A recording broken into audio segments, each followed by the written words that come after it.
He's lost everything. The tariffs are sapping the economy. The economy is shrinking, and there's rising distaste for the president and his agenda. If you just take the last 3 pages of the lead stories in the Wall Street Journal and the Washington Post, and so the American people, we wrote a piece in the Chicago Tribune. People want to know if and when Trump fatigue is setting in. He's lost 20 points in the polls by all of his viciousness and chaos in his first horrible 100 days that he wants to claim are the best ever. They're the worst ever. They're the worst since Hoover. The worst economic losses since Hoover. So this is a madman at the helm, and he's paying the price now in 20 to 40 point losses, even on his immigration policy, which is his strength. He's 20 points down, and the judges just freed a guy at Columbia, just freed the guy, and he's walking the street. And it turns out that the El Salvadoran guy didn't have MS3 on his knuckles. It was photoshopped, and he tried to blow past that in the interview last night. So he's in chaos, and he's disruptive, and he's ignorant. We are following, we are chasing, we're trying to get ahead of this story of the National Security Advisor to the president, Mike Waltz, leaving his office. It's been coming for a while, but when it comes, well, a thing like this comes with a bang, and we're just chasing the echoes here, getting some expert views on what's going on, what might happen next. Talking to a couple of leading Washington insiders here on Drive in just a moment. Having spoken earlier on, of course, to Fred Fleitz, who's the former chief of staff at the National Security Council. When we asked him and talked to him about the departure of Mike Waltz, well, he, among other things, felt that Joe Biden was to blame. This is a process where senior officials were communicating that began in the Biden administration. Biden administration shouldn't have done it. This administration shouldn't have done it. If I was in the government, I would have refused to have discussed with senior officials this type of material on Signal. I wouldn't have been able to. They couldn't order me to do it. I just wouldn't have done it.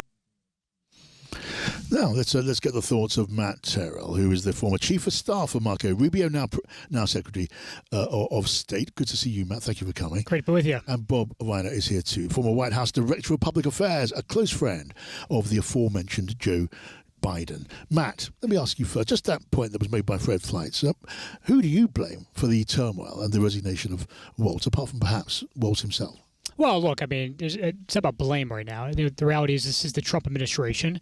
It is also true that President Biden had certain structure and policies in place as well related to these apps. And look, at the end of the day, it's up to President Trump to decide who stays in his administration, who does not. This is his choice. Yeah. The president gets to decide their personnel. Obviously, decisions being made today as it relates to Mr. Waltz, and we'll see who fills the position again. But honestly, I think the vast majority of Americans are less concerned about who's in these roles or the staffing or the structure of the White House. They're more concerned about prices, or more concerned about the economy, inflation, those kind of things. So in so many ways, I think that's commonsensical. What people care about in Main Street is the phrase that's used so often here in the is about the cost of living, is about just making ends meet at the end of the day, getting the kids to school on time. Of course, those are the concerns of daily life.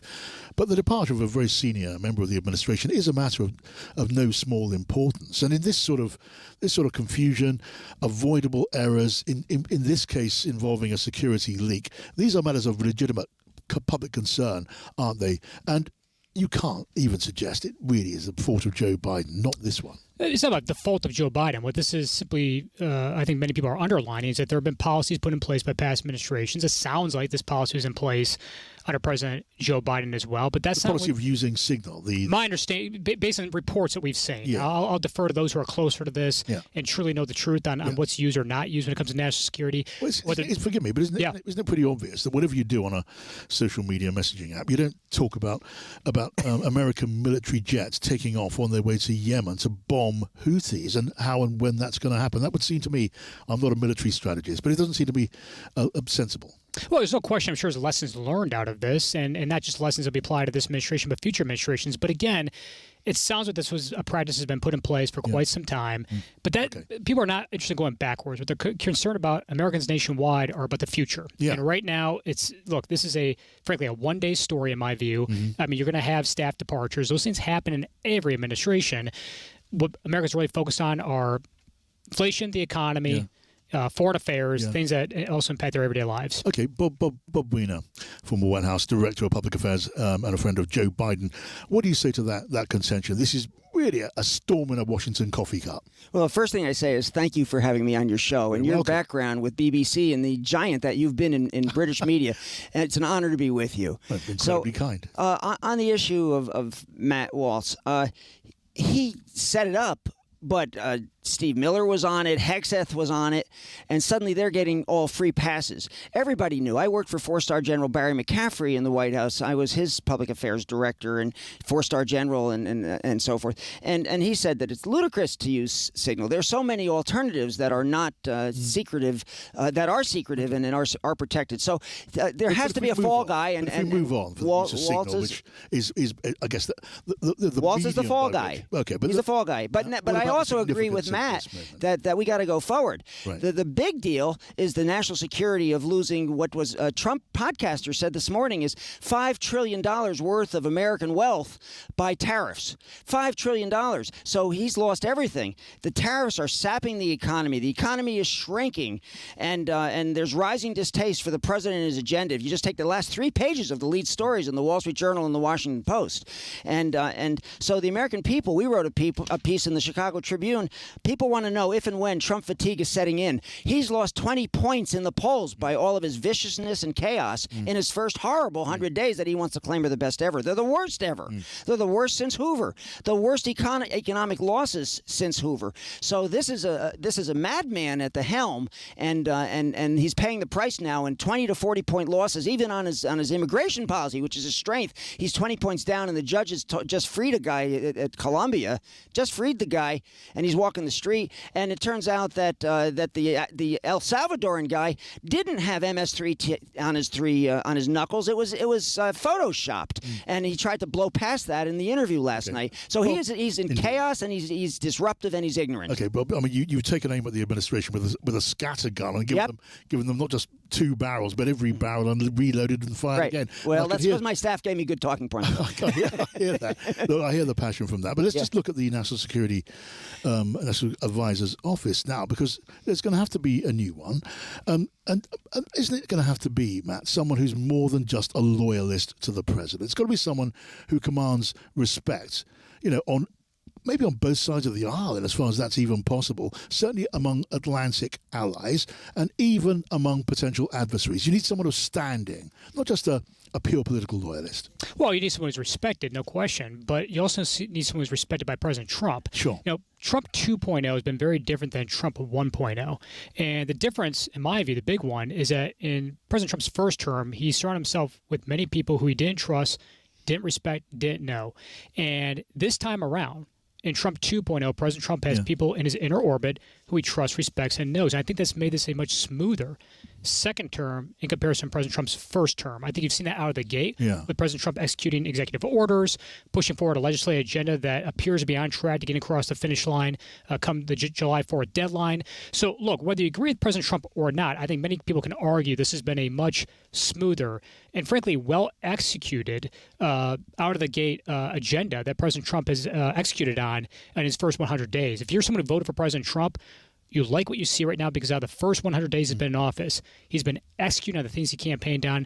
That's not just the work of President Trump. It's good staff work as well. It's his cabinet doing that. So to your point, it needs to be someone that the President Trump trusts, respects, and knows. And I'll also say that they're building off momentum right now. To get this minerals agreement done between Ukraine and the United States, there is momentum right now for this administration when it comes to foreign policy, particularly as it relates to ending this Ukraine-Russia war. That's something that this individual, among other individuals and the president, will want to build on going forward here. Yeah, John. No, I love your background with Rubio, but Steve Miller and Hegseth, these are great guys. The guy standing there on the executive orders, reading them one by one as he flips the pages, and Trump's learning for the first time what the executive orders are. This is an administration built on chaos by a guy who simply listens to the last person in the room. And to tank the world's economy and blame it on Biden is outrageous. It's absolutely outrageous. What Biden did was plug money into the COVID problem and make sure there was no depression that all of the economists said there was going to be. No recession.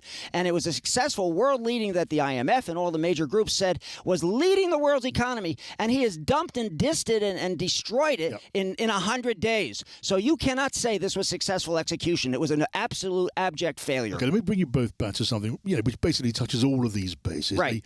The progress progress of the administration, the state of this country under the new administration, and some of the questions that are brought to the fore by the deal that was struck with Ukraine just last night.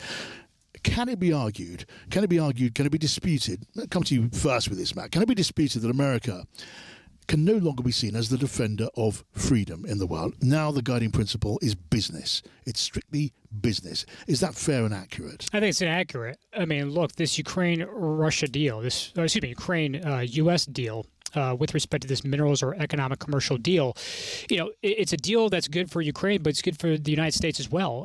But particularly it's good for Ukraine because it's going to serve in its own right, in my view, as a security guarantee. I mean, it's going to likely have U.S. personnel on the ground, U.S. citizens on the ground under this deal. Furthermore, it's a deal that's going to help rebuild Ukraine's economy. But in the end, it's also a deal that's going to serve as a deterrence, I think many would argue, to President Putin. If you have a stronger alliance, more skin in the game, if you will, between the United States and Ukraine, that's going to matter. The president was asked at a town hall meeting just last evening of that question: would this deal with Ukraine inhibit Putin? And the president said it could.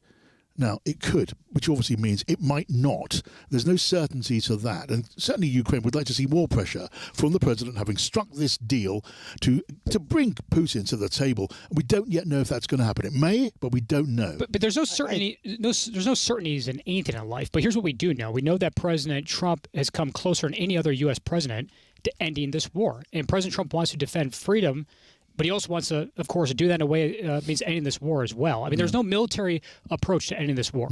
You can only then end this war through diplomacy. And that means getting, eventually, President Zelensky and President Putin to the negotiating table. Do you think, get Bob's view on this too, do you think, Matt, that we will now see President Trump, squeezing Putin hard? We know the kind of instruments that are at his disposal. He has spoken about dealing with those shadow ships, as they're called, which are carrying undeclared cargoes of Russian oil around the world. It's possible to intercept and stop that. When it comes to a further squeeze on banks, that would hurt Putin too. He's talked about it. He hasn't done it. Do you think he will? Here's what I think. I think it's likely that President Trump is waiting to see what happens here. Now, I think President Trump has his own timetable, but to your point, there were Biden loopholes when it came to sanctions. For example, sanctions on energy as it relates to Russia, sanctions on Russia's economy. The U.S. has great leverage with Russia, to your point, when it comes to these sanctions. So I suspect what President Trump is trying to do is simply get President Putin to the negotiating table and get President Zelensky to the negotiating table. And I think what he is attempting to do here is do that without having to go to full force of sanctions. But look, I think the president has his own timetable here. I think he wants his war ended. I think he wanted it ended yesterday. And I think he wants to move with speed here. And I suspect the White House sees great momentum in this minerals agreement that was just done. I think that gives the administration, frankly, momentum now going to the table, the negotiating table, to get this war to come to an end. It's got to be through negotiation. This will not have a military approach to end this war. Okay, Bob Weiner, your thoughts? Well, you're talking as a very rational staffer for Rubio when you talk about leverage on Russia, but there has been nothing that Trump has done that has pushed Putin in any way whatsoever. And in fact, when Trump says, I did sanctions on Russia, it's because the Congress forced him and passed it, and then he had to sign it or he was going to look stupid because there were only 3 votes against it in the Senate and in the House. So Trump has done nothing against Russia. He's looked for every excuse to give Russia everything it wants. No NATO, no Europe, no this, no that. And wait till Ukraine and the United States find out that half of the minerals are in territory that Russia claims. I want to see how that's going to play out and that's been in the press over the last day, that those minerals are actually in Russian-held territory right now. So that's not going to happen the way that people think. Matt. Well, look, I think we have to wait and see what happens here. Here's what I do know. President Trump has made a promise on the campaign trail to end this war. And he is trying, in my view, to fulfill that promise. And part of that was getting this minerals agreement across the finish line. Yes. That is done. The next step is getting both parties, yes, President Zelensky and President Putin, to the negotiating table. Again, I go back to, not to be repetitive on this point, but there's no military end to this war. And for those who are criticizing President Trump on it, right, I think he turns around and says, well, what would you do different? If it's not the path that President Trump is going down, what path would you take? And all due respect to people say, he's not doing enough to criticize President Putin. I think where President Trump is going on that is I think he feels as though he is pushing back on President Putin, but he also recognizes that he's got to get President Putin to the negotiating table. And there's a certain way to do that. I think in President Trump's view, let's see what happens here. Well, there is a diplomatic path, and the diplomatic path is give Ukraine its sovereignty and talk about the rest. Talk about Crimea. Talk about the eastern part of Ukraine. Keep that on the table. But in the meantime, give Ukraine its sovereignty and leave that sort of on the table. And that would be a way that would give both sides dignity and could get both sides out of the war. Yeah. Both sides have got to give something up here. I mean, I think Secretary Rubio and President Trump's foreign policy team in particular have highlighted the fact that there are realities on the ground. Yes. And part of those realities that both sides are going to have to have some give and take here. But I think we have to see how that all plays out here. We're not obviously quite there yet with all this.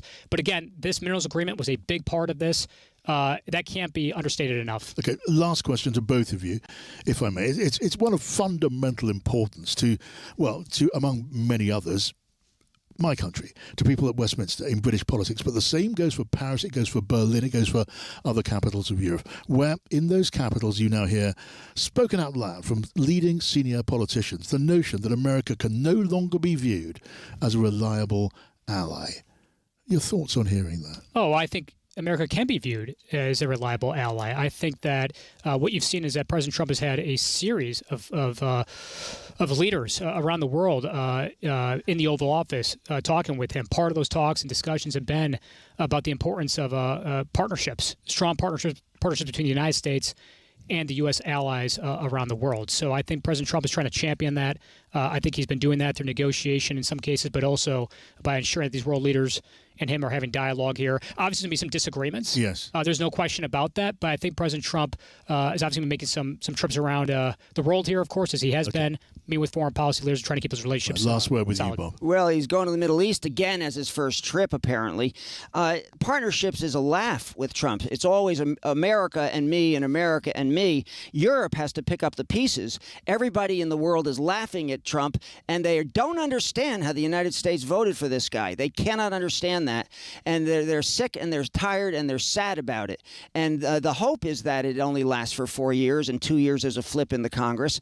And then maybe some rationality can come back in. So that's where the future takes us. But it is not with trusting Trump in any way whatsoever, because he can't keep his brain together on what he's doing on tariffs. He can't do it. Okay, I'm going to have to leave it there because time has run out. Right. Bob Weiner, Matt Terrell, thank you so much for joining us on our flying visit to your country and to your capital this week. Let's talk again soon. Maybe down the line, but let's talk again very soon. Thank you. Plenty, Thanks for having us. Plenty to talk about. Thank you, guys.